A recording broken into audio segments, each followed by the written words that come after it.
Hello students, कल मैंने आपको पढ़ाया था क्लास 11th और 9.4। कल मैंने पूरी कंप्लीट कर दी थी। आज पढ़ेंगे मिसलेनियस जो आपकी है 9th चैप्टर की। अब इसमें जो एग्जाम्पल है वो भी आपको नहीं करने, क्योंकि चारों एग्जाम्पल इंपॉर्टेंट हम सबसे लास्ट में कराऊंगा। ठीक है, मैं कर रहा हूं एक्सरसाइज स्टार्ट। देखो,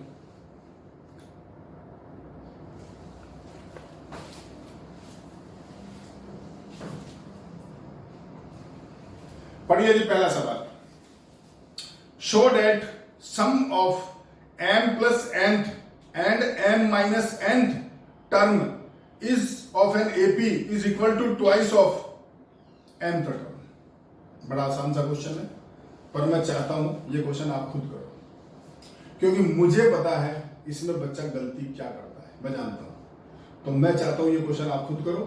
ठीक है, अगर आप कर लेते हो बहुत अच्छी बात है, नहीं करते हो तो मेरे से पूछना, मैं बताऊंगा कि आपकी गलती क्या है, मैं जानता हूं।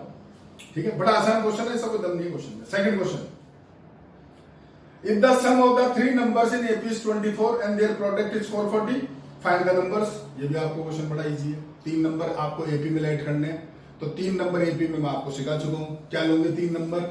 ए माइनस डी, ए प्लस डी, ये तीन नंबर लो, उनका सम दे रखा है, उनका प्रोडक्ट दे रखा है, ए निकालो डी निकालो, क्वेश्चन सॉल्व करो। या क्वेश्चन कर चुके हो आप एपी में, पहले ऑलरेडी कर चुके हो। ठीक, क्वेश्चन नंबर तीसरा, let the sum of n 2n 3n terms of an AP be s1 s2 s3 then prove there this. इसका मतलब है ये कोई एपी है एक, उसमें s1 जो है ना, s1 वो है n टर्म्स तक का सम। चलो यहां से करते हैं क्वेश्चंस। 1 और 2 आप करोगे, क्वेश्चन 3 से बात कर रहा हूं जी। ये बोल रहा है S1 जो है वो n टर्म्स तक का सम है, यानी n/2 2a plus n minus 1 into D. जो S2 है वो आपको बोल रहा है 2n टर्म्स तक का सम है, यानी n की जगह क्या रिप्लेस कर दो 2n। तो क्या लिखोगे सोचो, 2n/2 2a plus 2n minus 1 into D. और S3 जो है वो 3n तक का सम है, यानी 3n/2 2a plus 3n minus 1 into D. तो ये क्या हुआ आपके S1 S2 S3। अब आप उठाना RHS, क्योंकि RHS बड़ा है, वहां पर वैल्यू डालो S2 और S1 की, और सॉल्व करके जो आएगा वो आ जाएगा S3 यानी LHS हैंस प्रूव। ठीक है, क्वेश्चन नंबर 4, ये 10वीं क्लास का सवाल आ गया। आपको बताना sum of all numbers between 200 and 400 which is divisible by 7, यानी 200 और 400 के बीच में उन सारे नंबर्स का सम बताइए जो डिविजिबल बाय क्या है 7। तो बना लो, सॉल्व कर लो, जानते हो तो ये क्वेश्चन है। हाँ जी सर, 5वां सवाल जरूर बताएंगे, ये बहुत अच्छा क्वेश्चन है। वैसे तो ये भी आपके 10 से बिलोंग करता है, लेकिन फिर बताएंगे। Sum of all integer from 1 to 100 that are divisible by 2 and 5।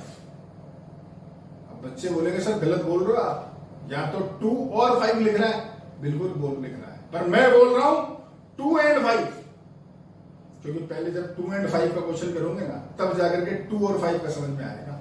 तो बच्चे सोचते हैं यार ये और एंड में क्या फर्क आ गया, वही तो समझाना है, वही तो इस क्वेश्चन का लेवल है, वही आपको बताना है। ठीक है, देखो तो ये क्वेश्चन मैं नहीं कर रहा हूं, मैं दूसरा सवाल कर रहा हूं, बहुत अच्छा क्वेश्चन, ये आप करोगे। ठीक है, मैं क्या लिख रहा हूं, देखो क्वेश्चन लिख रहा हूं पूरा, टेंशन नहीं करता।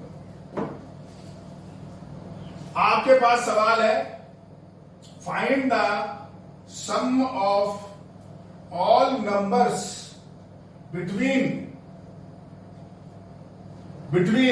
ध्यान रखना ये बिटवीन है, उसमें फ्रॉम है, बताऊंगा फर्क, between 100 to 400 which is divisible bye 6 और 8। Find the sum of all numbers between 100 to 400 which is divisible by 6 और 8। मतलब समझते हो, वो सारे नंबर्स का सम बताओ 100 और 400 के बीच में जो नंबर्स या तो 6 से डिवाइड होते हैं या 8 से डिवाइड होते हैं, क्योंकि बीच में लग रहा और। तो बात आती है कैसे करें, क्वेश्चन कैसे किया जाए भाई, 6 और 8 दोनों आ गए। तो इसका तरीका ये होगा कि पहले आप निकालो वो सारे नंबर जो 6 से डिवाइड होते हैं, फिर निकालो वो सारे नंबर जो 8 से डिवाइड होते हैं, उन दोनों को कर दो प्लस, मैं उनका सम निकाल लो, दोनों का प्लस कर दो, और माइनस करो वो सारे नंबर जो 6 एंड 6 एंड 8 से डिवाइड होते हैं। 6 एंड 8 क्यों? क्योंकि सोचो जो 6 एंड 8 से डिवाइड हो रहे हैं वो भैया 6 में भी आ गए, वोと 8 में भी आ गए, तो दो बार थोड़ी लोगे, एक बार ही काउंट कर लेना। तो इसीलिए ये क्वेश्चन और वाला बहुत अच्छा होता है। देखो जरा इसका सॉल्यूशन लिखोगे तो यहां लिखोगे आप क्या, वो सारे नंबर जो डिविजिबल बाय 6 है, प्लस यहां लिखोगे वो सारे नंबर जो डिविजिबल बाय 8 है, माइनस करोगे वो सारे नंबर जो डिविजिबल बाय 6 एंड 8 है। आई समझ में बात? ये कब करते हैं? जब आपसे पूछता है वो सारे नंबर्स का सम जो डिविजिबल बाय 6 और 8 है। ये लाइन समझ में आई आपको? अब आता है 100 और 400 के बीच में वो नंबर जो 6 से डिवाइड होता है। देखो मैंने यहां बिटवीन लिखा है, इस बात का ध्यान रखना।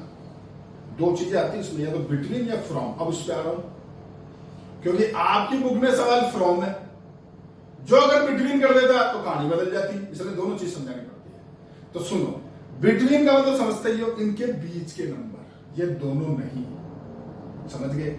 और अगर फ्रॉम होता तो फिर ये दो भी काउंटेबल थे, ध्यान रखना इस बात का, ठीक है? तो देखो आ रहे इन दोनों के बीच में जो 6 से डिवाइड होते हैं, तो 100 से जो जस्ट अगला नंबर है वो आपके पास क्या आता है जी? 102। बोलो फिर अगला 108, अगला 114, 120 dot dot dot, last number पे आ जाओ तो 400 से ठीक पहले आएगा 396, जो हो गए 6 से डिविजिबल। इधर आते हैं डिविजिबल बाय 8, तो 8 से डिविजिबल जब आप नंबर लोगे तो 100 से ठीक आगे नंबर ढूंढो। 8 से जो डिवाइड होता है तो वो आपके पास कितना आ जाएगा? ये भी 96 आ जाएंगे, 104, 112, 120 and dot dot dot dot. अब ढंग से देखो, 8 से डिविजिबल 400 होता है, 400 8 से डिवाइड हो रहा है, लेकिन आप 400 नहीं ले सकते हो क्योंकि मैंने बिटवीन बोल दिया। अगर फ्रॉम होता तो 400 काउंट होता, तो बिटवीन है तो आप 400 नहीं लोगे, उससे ठीक पहला लो, तो उससे ठीक पहले आपके पास आ गया 392 माइनस। अब आ रही लड़ाई 6 एंड 8। भाई 6 एंड 8 लेना है, वो नंबर जो 6 से भी डिवाइड हो और 8 से भी हो, 6 एंड 8 से, तो सीधा सा बच्चे के दिमाग में क्लिक करता है इन दोनों का प्रोडक्ट, यानी 48। वो नंबर ढूंढो जो 48 से डिवाइड होते हैं। बस यही आप हो गए गलत। या गलत हो गए? अरे 6 एंड 8 का मतलब है उनका एलसीएम, नॉट प्रोडक्ट। 6 और 8 का एलसीएम तो 24 आता है, तो जो नंबर 6 और 8 दोनों से डिवाइड हो रहा है यानी वो 24 से डिवाइड होगा। अब ये आपको इसलिए बताया क्योंकि आपकी बुक में जो सवाल है वो 2 एंड 5 आएगा, तो 2 एंड 5 का एलसीएम भी 10 होता है और उसका प्रोडक्ट भी 10 होता है। तो मैक्सिमम स्कूलों में यही चलता है कि प्रोडक्ट कर दो, और आप देखो 2 एंड 5 है तो उसका प्रोडक्ट 10 आ रहा है, वो बाई चांस सही हो गया क्योंकि उनका एलसीएम भी 10 आ रहा है। मैंने इसलिए क्वेश्चन बदला, मैंने चला करके 6 एंड 8 लिया, ताकि बच्चा क्या करता है कि उसके दिमाग में वही चीज है, वो क्या करता है, हाँ यार 48 ले लो, और वो गलत हो जाता है। तो याद रखो 6 एंड 8 का मतलब क्या लेना है? एलसीएम। तो इन दोनों का एलसीएम यानी वो आपके पास आ गया 24। तो अब ढूंढो इनके बीच में वो नंबर जो 24 से डिवाइड होता है। तो पहला नंबर देखो 100 के जस्ट बाद आएगा 120, अगला 144, ठीक है, डॉट डॉट डॉट डॉट, और आप चेक भी कर लो। देखो इसमें कॉमन पार्ट 120, ये कॉमन 120, देख लो, ऐसे चेक कर। लेकिन कोई चेक कर करके थोड़ी लिखे, पहला 120 लिख दिया तो क्या अगला ढूंढते रहेंगे कौन सा आएगा? क्या इस सीरीज को लिखते रहेंगे बैठे बैठे ना? तो इसलिए समझो क्या लेते हैं? एलसीएम, ठीक है। चलो लास्ट नंबर ढूंढना है, तो 400 से ठीक पहले जो 24 से डिवाइड होता है, तो 400 को 24 से डिवाइड कर दो। अरे जब ऐसे नहीं समझ में आ रहा इसलिए चला के बता रहा हूं, मुझे तो पता है पर आपको समझा के बता रहा हूं। किसी को समझ में नहीं आया ना कि यार 400 से ठीक पहले कौन सा नंबर आएगा, तो टेंशन क्या लेना। 400 को 24 से डिवाइड कर दो, एक बार गया 24, ये रहेगा 160, आपके पास 6 बार जाएगा 144, कितने बच गए 16, तो 16 माइनस कर दो, यानी आपका आ गया 384, यानी लास्ट नंबर क्या आ गया 384। ये लो जी, कहानी तैयार है। अब आपको क्या करना, सम। तो जिसका सम करोगे, ये क्या है? एपी। ए कितना है? 102, डी कितना है 6, लड़ाई एन, एन क्या है तो पहले एन निकालो भाई, पहले एन निकालना पड़ेगा। ये जो लिखा हुआ है ये क्या है टीएन, इस टीएन से पहले एन निकालो। देखो यहां लिखो t n a plus n minus 1 into d 396, ये हो गया 102 प्लस एन माइनस 1, डी हो गया 6, इसको जब लाओ तो ये आपके पास रह जाएगा 294 बराबर एन माइनस 6, 1 इंटू 6, 6 से डिवाइड कर दो, 294 अपॉन 6 बराबर एन माइनस 1, तो ये आपके पास कितना रह गया जी 49 बराबर एन माइनस 1, यानी एन बराबर क्या हो गया 50, यानी टोटल 50 टर्म्स। अब देखो ए पता है, डी पता है और एन पता है, सब निकाल, दोनों चॉइस है। पहला फार्मूला आप चाहो तो दूसरा भी लगा सकते हो, क्यों? दूसरा फार्मूला क्या था एपी में, सम का n/2 ब्रैकेट में a प्लस टी एन, ये रहा देखो a, ये रहा टी एन, ये लगा लो, मैं तो यही लगाऊंगा। देखो इधर Sn बराबर n/2 a plus t n, n 50 है, a 102 है और टी एन आपका 396 है, ये हो गया 25 और इसको कर लो इंटू, सॉरी ऐड, तो ये हो गया 498, दोनों को इंटू करो, ये समान आएगा। अब जैसे इधर करा वैसे इधर करो, वैसे इधर करो और सॉल्व कर लो। ये क्वेश्चन जरूर से जरूर करना। देखो मैंने आपको चला करके, मेरे कुछ नहीं कर रहा, देखो मैं चाहता तो ये क्वेश्चन बता के फ्री हो जाता, मेरे क्या नहीं कर रहा, कोई दिक्कत नहीं आती, और नहीं होता तो भी आप कर लेते, पर मैंने कुछ अच्छी चीज आपको बताई है, क्योंकि एक सवाल ये देखो एपी है, आप देख रहे होंगे मैं हर क्वेश्चन आपको समझा रहा हूं, क्योंकि यहाँ पर लगभग हर क्वेश्चन एक ही टाइप का चलता, अलग अलग सब अलग अलग टाइप के क्वेश्चन है, तो बताने पड़ते हैं। ये दिक्कत है एनसीईआरटी में, ये प्रॉब्लम आती है, तो इसलिए क्या है अलग अलग सवाल बता रहा हूँ। अभी टाइम है, आप कर सकते हो, अभी कोई स्कूल का लोड है नहीं, अपन सिर्फ अपने चैप्टर्स खत्म कर रहे हैं, तो कुछ एक्स्ट्रा क्वेश्चन भी करने चाहिए, ठीक है। अब आप सोचो, ये मैंने आपको क्वेश्चन कौन सा करा था 5, अब इससे ऊपर वालों कितने ही सवाल है और 6 वाला क्वेश्चन भी आसान है, चलो 6 बता देते, पढ़ लो। Find the sum of all 2 digit number which when divided by 4 yields 1 as a remainder। क्या मतलब हुआ? वो सारे 2 डिजिट नंबर का सम बताओ जिसको जब आप 4 से डिवाइड करते हो तो रिमाइंडर 1 आता है। तो सोचो पहला नंबर क्या, तो पहला नंबर हो गया भाई 13। सोच लो 13 को 4 से डिवाइड करो भाई, तो 1 रिमाइंडर बचेगा नहीं बचेगा, और पहला 2 डिजिट नंबर तो वही कहलाएगा। उससे पहले तो 2 डिजिट नंबर है ही नहीं, पहले तो 9 आ रहा है, 9 तो सिंगल डिजिट नंबर है, यानी आपकी एपी क्या बनी सोचो, पहला 13, अगला 17, फिर 21, लास्ट वाला नंबर 97। सोच लो, क्योंकि 96 डिवाइड होता है ना, तो 1 उसमें ऐड कर दिया 97 हो गया। ये आप कर लो जी, आपके लिए काम है। अब जो कहानी चालू होने वाली है ना 7 से, तो वो सब मुझे ही करना है, मान लेना। ये 6 तक के थे जो कुछ आप कर सकते थे, 7 से तो सारे क्वेश्चन मुझे ही करने। तो लो जी, एक कोई लो फोटो के लिए एक आध क्वेश्चन और करते हैं, ले लो स्क्रीनशॉट।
देखो जी, क्वेश्चन नंबर 7 बिल्कुल डिफरेंट, बिल्कुल अलग, very very important, very important, इसका ढंग से समझना।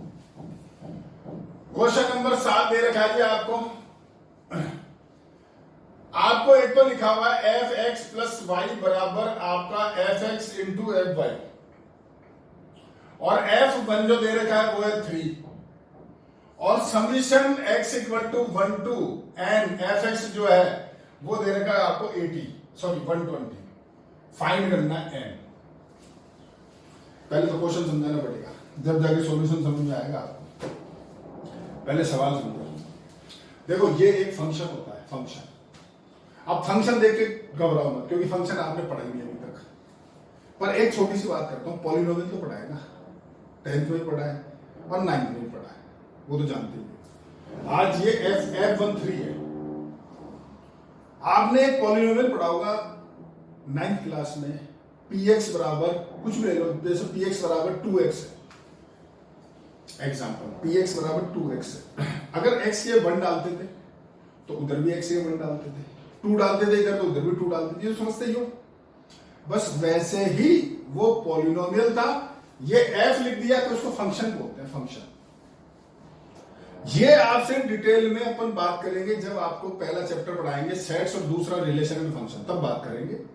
वो आप सभी के, चाहे आप स्टैंडर्ड मैथ्स हो चाहे आप अप्लाइड मैथ्स हो, सबके, ठीक। लेकिन अभी मैं बात नहीं कर रहा हूं, अभी सिर्फ इतना समझ लो कि भैया ये f मतलब क्या फंक्शन होता है, ये ध्यान रखो। और आज ये जो लिख के दे दिया ना आपको fx प्लस वाई, तो ये एक तरह से कंडीशन है, इस सवाल के लिए कंडीशन है ये कि साहब fx प्लस वाई जो है वो किसके बराबर है, fx इंटू एफ वाई के इक्वल है। ये कंडीशन दे रखी है आपको। और f1 क्या दे दिया, 3 दे दिया उसने।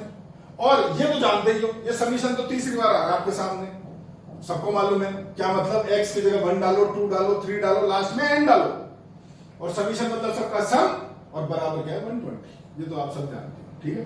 अब आते देखो इसके ऊपर। आप देखो f1 तो पता है आपको, जानते हो, दे रखा है। f2 जानते हो क्या, नहीं दे रखा। f3 जानते हो, नहीं दे रखा। f4 नहीं दे रखा। तो भैया वही मैं आपको निकालना सिखाऊंगा। इस क्वेश्चन में कलाकारी होगी बस, और कुछ नहीं सवाल में। ये जो भाई साहब दे रखे हैं ना आपको, ये उसी लिए दे रखे हैं आपको। क्योंकि सोचो, जब इसको खोलोगे या वैल्यू डालोगे तो पहला f1 आएगा, दूसरा f2 आएगा, तीसरा f3 आएगा। तो भैया f1 तो 3 है, लेकिन आगे वाले कहां हैं, तो वही निकालना, और वो निकालना इससे। तो ये आपका क्वेश्चन था। अब क्वेश्चन समझ गए, बताओ। अगर क्वेश्चन समझ गए तो आंसर बताओ, कुछ दम नहीं हो तो फटाफट हो जाएगा, उसमें कोई जोर नहीं आएगा। देखो मेरी लड़ाई तो सवाल की, देखो जहां लिखो f1 आपके पास है 3, ये दे रखा है, इसको उतारो। fx प्लस वाई आपको दे रखा है fx इंटू एफ वाई। मुझे चाहिए f2, मैं f2 चाहिए मेरे को, तो इस 2 को आप लिखो f1 प्लस 1। भाई अंदर 2 को 1 प्लस 1 तो लिख ही सकते हो। इस प्रॉपर्टी को यूज में लो। यहां पर देखो ये 2 अगर प्लस है तो आप इनको क्या लिख रहे हो, दोनों का अलग अलग फंक्शन का प्रोडक्ट। तो वही चीज यहां लगाओ, तो इसको क्या लिखोगे, f1 इंटू f1। सोचो पहले आराम से, जस्ट ऊपर लिखा है मैंने आपको ताकि समझ में आ जाए। भाई इस प्रॉपर्टी को लगा दिया, ये प्रॉपर्टी तो है फंक्शन की, लगा दिया। और अब आप जानते हो f1 कितना है, 3, और ये भी 3, 3 इंटू 3 9 मत लिखो, 3 स्क्वायर या 9 लिखो, आपकी इच्छा है, बोलो समझ गए। ऐसे निकालते हैं सर।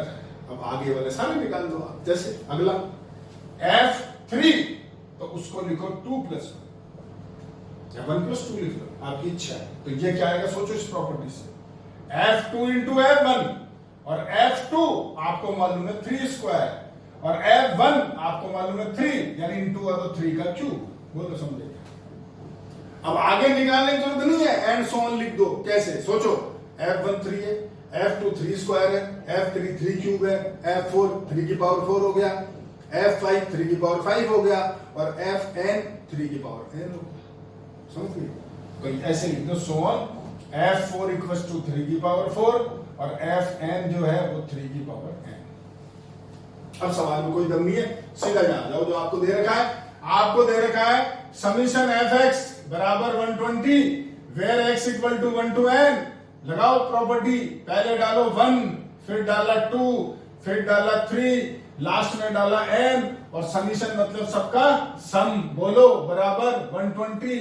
लो वैल्यू डाल दो इधर, तो f1 3, ये 3 स्क्वायर, ये 3 cube, dot dot dot, last वाला 3 की पावर n। बोलो समझ गए क्या? और अब ये ढंग से देखो आप, ये जीपी है भाई, आगे मत नहीं करने वाला कुछ भी याद करोगे। ये जीपी ए कितना है 3, आर कितना 3, और नंबर ऑफ टर्म्स कितनी n। सम का फार्मूला लगाओ, बराबर 120 है, सॉल्व करो, n निकालो, क्वेश्चन का दोनों समझेगा। हाँ जी सर, ये हो गया आपका 7th क्वेश्चन। क्वेश्चन नंबर 8 बड़ा आसान है, बहुत ही आसान है। क्या है देखो sir, sum of sum terms of GP is 315। GP में एस एन दे रखा 315, फर्स्ट टर्म दे रखी 5, कॉमन रेशियो दे रखा 2, आपको बताना नंबर ऑफ टर्म्स और लास्ट टर्म। तो इजी क्वेश्चन है, फार्मूला लगाओ, एन निकाल लो, और जब एन आ जाए तो लास्ट टर्म का मतलब है टी एन बताओ। जैसे मान लो एन आ गया 20, तो मतलब लास्ट टर्म 20th टर्म बताना, तो T20 निकाल देना। इजी क्वेश्चन है। एक 9th क्वेश्चन, ये भी मैं आपको दे रहा हूं, और एक 10th क्वेश्चन। ये 2 क्वेश्चन आप ट्राई करना, 9th और 10th आप ट्राई करना। देखो मैंने आपको 8 तक समझा दी है, मैं 2 आप पे छोड़ रहा हूं मात्र, वो आप ट्राई करना, नहीं तो मैं बताऊंगा और उससे आगे मैं करूंगा ही। तो आज का आपका काम है खाली 10 क्वेश्चन। मैं आपको ज्यादा होमवर्क नहीं दे रहा हूं, अगर आप देखते हो मैं बहुत कम काम देता हूं आपको, इतना ही काम देता हूं कि जितना आप कर सको आराम से। ये क्वेश्चन अब आपका दोबारा से खुद की याद से होना चाहिए, ऐसा नहीं कि सर ने कर दिया चलो हो गया काम। नुकसान आपको मेरे को नहीं है, देखो इसलिए बोल रहा हूं दोबारा से खुद अपने हाथ से करो, ठीक है। 10 क्वेश्चन तक आपका काम करना है, यही आपका आज का होमवर्क है, ठीक है। Thank you.